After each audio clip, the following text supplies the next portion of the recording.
इसी घटना से मैं अपनी चर्चा को शुरू करना चाहूंगा। जैसे आप आज यहाँ इकट्ठे हैं, ऐसे ही एक चर्च में एक रात बहुत से लोग इकट्ठे थे। एक साधु उस रात सत्य के ऊपर उन लोगों से बात करने को था।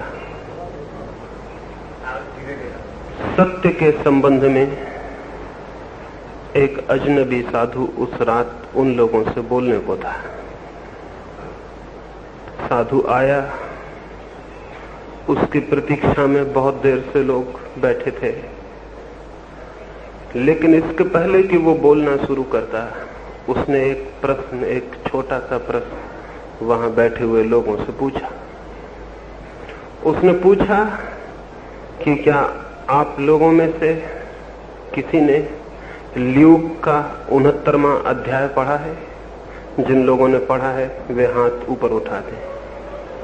उस हाल में जितने लोग थे, करीब करीब सभी ने हाथ ऊपर उठा दिए। केवल एक बूढ़ा आदमी हाथ ऊपर नहीं उठाया। उन सभी लोगों ने स्वीकृति दी कि उन्होंने ल्यूक का 69वां अध्याय पढ़ा है। वो साधु जोर से हंसने लगा और उसने कहा, मेरे मित्रों, तुम ही वे लोग हो जिनसे सत्य पर बोलना बहुत जरूरी है, क्योंकि ल्यूक का 69वां अध्याय जैसा कोई अध्याय है ही नहीं। वैसा कोई अध्याय ही नहीं है। और उस हाल में वे सारे लोग हाथ ऊपर उठाए हुए थे कि उन्होंने उस अध्याय को पढ़ा है। सिर्फ एक आदमी हाथ नीचे किए बैठा था। साधु बोल चुका और जब सारे लोग जाने लगे तो उसने उस बूढ़े आदमी को जाके पकड़ा और कहा, मैं हैरान हूं, तुम जैसा आदमी चर्च में क्यों आया? मैंने आज तक सत्य और चर्च का कोई संबंध नहीं देखा। तुमने हाथ नहीं ऊपर उठाया तो मैं हैरान हो गया। बाकी लोग झूठे ही हाथ उठा रहे थे, ये तो ठीक था, इसमें कोई आश्चर्य की बात न थी, लेकिन तुम्हें बिना हाथ उठाए देख के मैं हैरान हो गया हूं। तुमने हाथ क्यों नहीं उठाया?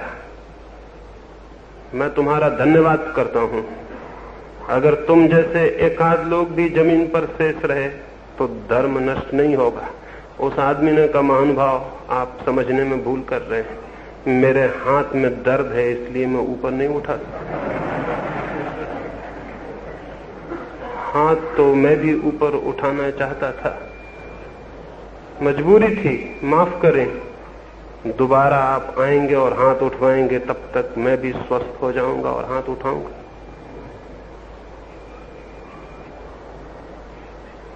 सत्य पर यहां भी इन आने वाले दिनों में कुछ थोड़ी सी बातें मुझे आपसे कहनी। तो मुझे भी ख्याल आया कि आपसे हाथ उठवा लूं, लेकिन फिर ये डर लगा, हो सकता है किसी के हाथ में तकलीफ हो और वो न उठा पाए और परेशान हो। इसलिए मैं हाथ तो नहीं उठवाऊंगा। और अब इस कहानी को कह देने के बाद हाथ उठना थोड़ा मुश्किल भी है, लेकिन हर एक से ये कहूंगा, अपने भीतर वो हाथ जरूर उठा ले। क्योंकि जो आदमी जीवन की खोज में निकला हो, अगर वो अपने भीतर सच्चा नहीं हो सकता है तो उसकी कोई खोज कभी पूरी नहीं होगी। जो आदमी धर्म को या परमात्मा को या जीवन के अर्थ को जानने के लिए उत्सुक हुआ हो, अगर वो अपने प्रति थोड़ा सच्चा नहीं है तो उसकी खोज व्यर्थ ही चली जाएगी, उसका श्रम व्यर्थ चला जाएगा। फिर चाहे वो मंदिरों में जाए और चर्चों में और मस्जिदों में, और चाहे वो कहीं भी भटके तीर्थों में और पहाड़ों पर, अगर वो भीतर अपने प्रति ही झूठा है तो वो जहां भी जाएगा वहां सत्य नहीं पा सकेगा। सत्य की खोज का पहला चरण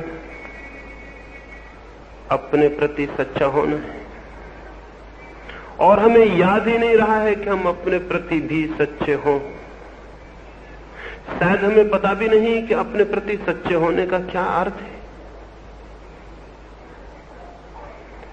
और ये झूठ कोई एक आदमी बोलता हो ऐसा नहीं, ये झूठ कोई एक पीढ़ी बोलती हो ऐसा नहीं, किसी एक सदी में आके आदमी अपने प्रति झूठा हो गया हो ऐसा भी नहीं।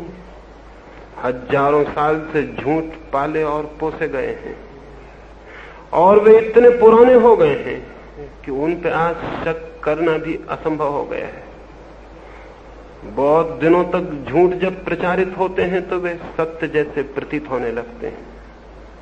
हजारों हजारों साल तक जब किसी झूठ के समर्थन में बातें कही जाती हैं और हजारों लोग उसका उपयोग करते हैं, तो धीरे धीरे ये बात ही भूल जाती है कि वो झूठ है, वो सत्य प्रतीत होने लगता है। तो ये जरूरी नहीं है कि जो झूठ हमारे जीवन को घेरे होते हैं वे हमारी ईजाद किए हों। हो सकता है परंपराओं ने हजारों वर्षों में उनको विकसित किया हो, और चूंकि हमने उन्हें विकसित नहीं किया होता है इसलिए हमें पता भी नहीं होता है कि हम किसी झूठ का समर्थन कर रहे हैं। हमें याद भी नहीं होता है, हमें ख्याल में भी ये बात नहीं होती है। और जब तक ये बात ख्याल में ना आ जाए, जब तक हम अपने भीतर झूठ के सारे पर्दों को न तोड़ दें, तब तक हम न जान सकेंगे कि क्या है सत्य। और सत्य को जो न जान सकेगा उसके जीवन में कभी स्वतंत्रता उपलब्ध नहीं हो सकती, और सत्य को जो न जान सकेगा उसके जीवन में कभी आनंद के झरने फूट नहीं सकते। सत्य को जो न जान सकेगा उसका जीवन कभी एक संगीत नहीं बन सकता है। वो दुख में जिएगा और दुख में मरेगा। अर्थहीनता में व्यर्थ ही उसका समय अपव्यय होगा, उसका जीवन चुक जाएगा और वो जीवन को जानने से वंचित रह जाएगा। लेकिन हम सत्य को जरूर जानना चाहते हैं, इसलिए हम उन द्वारों पर भटकते हैं जहां हमें ख्याल है कि सत्य मिल सकेगा। हम जरूर ही प्यासे हैं, नहीं तो मंदिरों मस्जिदों में कौन जाता। हमारे भीतर जरूर आकांक्षा है, लेकिन आकांक्षा अकेली काफी नहीं है, प्यास अकेली काफी नहीं है। हमें अपने भीतर उन दीवालों को तोड़ देना होगा जो हमने खुद असत्य की खड़ी कर ली, तभी सत्य से हमारा कोई संपर्क हो सकता है। मैंने कहा कि कोई असत्य जो हमें घेरे हुए है हमारे आज की इजाद नहीं है, पुरानी कथा है ये। हर पीढ़ी करीब करीब उन्हीं असत्यों को फिर से दोहराती है जिनको पिछली पीढ़ी ने दोहराया था। एक रिपीटिशन, एक पुनरुक्ति है जो चलती चली जाती है। मैंने सुना है एक रात एक बड़े नगर में एक छोटे से गांव का रहने वाला एक निवासी आया। यद्यपि वो छोटे से गांव में रहता था, लेकिन बड़े नगर में जब युवा था तो वो भी शिक्षा लेने आया था। उसके पड़ोस का एक लड़का आज भी उसी विद्यालय में, उसी छात्रावास में था जिसमें वो कभी था। रात उसे ख्याल आया कि मैं जाऊं और देखूं, छात्रावास बदल गए होंगे, विद्यालय बदल गए होंगे। मैं जब पढ़ता था उस बात को बीते तो 30 वर्ष हो गए, सब बदल गया होगा। वो गया और उसने उस दरवाजे पर जाकर द्वार पर दस्तक दी जिसमें उसके गांव का एक लड़का पढ़ता था और रहता था। दरवाजा खोला गया, वो भीतर गया और उसने जाकर उस युवक को कहा कि बेटे मैं ये देखने आया हूं, 30 वर्ष में तो सब कुछ बदल गया होगा। मकान नए हो गए थे, विद्यालय का भवन बहुत बड़ा हो गया था, जहां थोड़े से विद्यार्थी थे वहां बहुत विद्यार्थी थे, रास्ते सुंदर बन गए थे, बगीचे आबाद हो गए थे, सब कुछ ऐसे बदला हुआ था। वो भीतर गया और उसने युवक की टेबल पर जाके किताब उठाई, सामने ही बाइबल रखी हुई थी। उसने बाइबल का ऊपर का पुट्ठा उगाड़ा, भीतर बाइबल नहीं थी, भीतर एक उपन्यास था। युवक घबरा गया। उसने कहा, यह किताब मेरी नहीं है, मैं तो किसी पड़ोसी से मांग के लाया था, ये क्या बात है? वो बूढ़े आदमी ने कहा, मत घबराओ, हम भी ऐसी किताबें बाइबल के कवर में छिपा के रखते थे। द ओल्ड स्टोरी, वही पुरानी कहानी है, इसमें घबराने की कोई भी बात नहीं। और उसने चारों तरफ नजर डाली और सामने ही अलमारी थी कपड़ों की, उसके दरवाजे को खोला। देख के वह हैरान हो गया। दरवाजे को खोलते उस अलमारी में एक लड़की छिपी हुई खड़ी थी। वो युवक बोला, माफ करिए, ये मेरे दूर की रिश्ते की बहन है, आई थी मुझसे मिलने। उसने कहा, बिल्कुल घबराओ मत, हम भी लड़कियों को यहीं छिपा के खड़ा करते थे। द ओल्ड स्टोरी, वही पुरानी कहानी। वो बूढ़ा लौट आया। गांव वापस जाके लोगों ने उससे पूछा, क्या देख कर आए हो? उसने कहा कि मैं बहुत हैरान होकर आया हूं जो मैंने देखा। मकान बदल गए, रास्ते बदल गए, बगीचे नए हो गए, लेकिन कहानी पुरानी की पुरानी, आदमी वही का वही है। हम भी बाइबल की कवर में छिपा के किताबें रखते थे, वे किताबें जिनका बाइबल से कोई नाता नहीं, जो बाइबल के दुश्मन है। वही किताबें मैंने नए लड़के के पास भी देखी, वही मैं देख के आया हूं जो मेरी जिंदगी में था 30 वर्ष पहले, वही आज भी है। लेकिन ये बूढ़ा आदमी बहुत हिम्मत का आदमी रहा होगा। बूढ़े आदमी ये बात कभी स्वीकार नहीं करते हैं कि आदमी वैसे का वैसा है। इसलिए नहीं कि आदमी बदल गया, बल्कि इसलिए कि वो भूल जाते हैं कि जवानी में वो कैसे थे। इसलिए नहीं कि आदमी दूसरा हो गया, बल्कि इसलिए कि वे बहुत दूसरे तरह के थे। इस तरह का भ्रम और ख्याल वो पैदा कर लेते हैं। अन्यथा सच्चाइयां एक ही जैसी हैं। हजारों वर्षों से आदमी पुनरुक्ति कर रहा है। कोई नई पीढ़ी में नया आदमी पैदा नहीं हो जाता। पुरानी बीमारियां होती हैं, पुराने रोग होते हैं, पुरानी बात होती है, सब पुराना होता है। हम भी जिन असत्यों में घिरे हुए हैं वो कोई नए नहीं हैं। हजारों वर्षों से वो असत्य चल रहे हैं। एक आदमी के ऊपर उनकी ईजाद का जिम्मा नहीं है।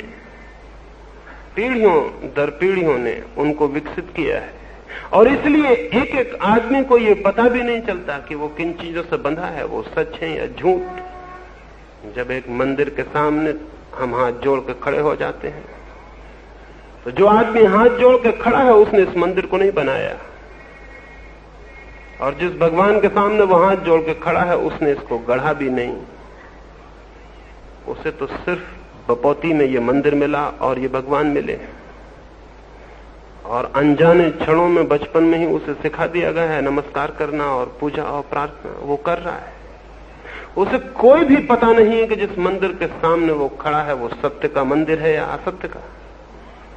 उसे ये कुछ भी पता नहीं कि जिस परमात्मा को नमस्कार कर रहा है वो परमात्मा है भी या कि खुद कुछ लोगों की कल्पना है।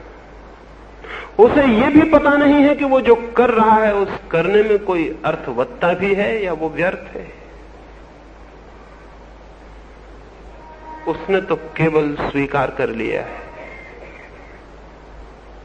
इसलिए मैं आपसे कहना चाहता हूं, पहली बात, जो आदमी समाज और भीड़ के द्वारा कही गई बातों को बिना सोचे समझे स्वीकार कर लेता है, वह आदमी असत्य के पक्ष में खड़ा हो रहा है। सत्य के पक्ष में जिसे खड़ा होना है उसे इतना अंधे स्वीकार में नहीं पड़ना चाहिए। उसकी आंखें खुली होनी चाहिए, सोच विचार सजग होना चाहिए, तर्क सतेज होना चाहिए। उसका चित्त स्वीकृति के लिए चुपचाप राजी नहीं हो जाना चाहिए। उसके भीतर विचार और संदेह का विकास होना चाहिए, तो ही वो बच सकेगा। अन्यथा कुछ असत्य उसे पकड़ लेंगे और उनमें घिर जाएगा। और असत्यों में गिर जाना इतना संतोषदायी है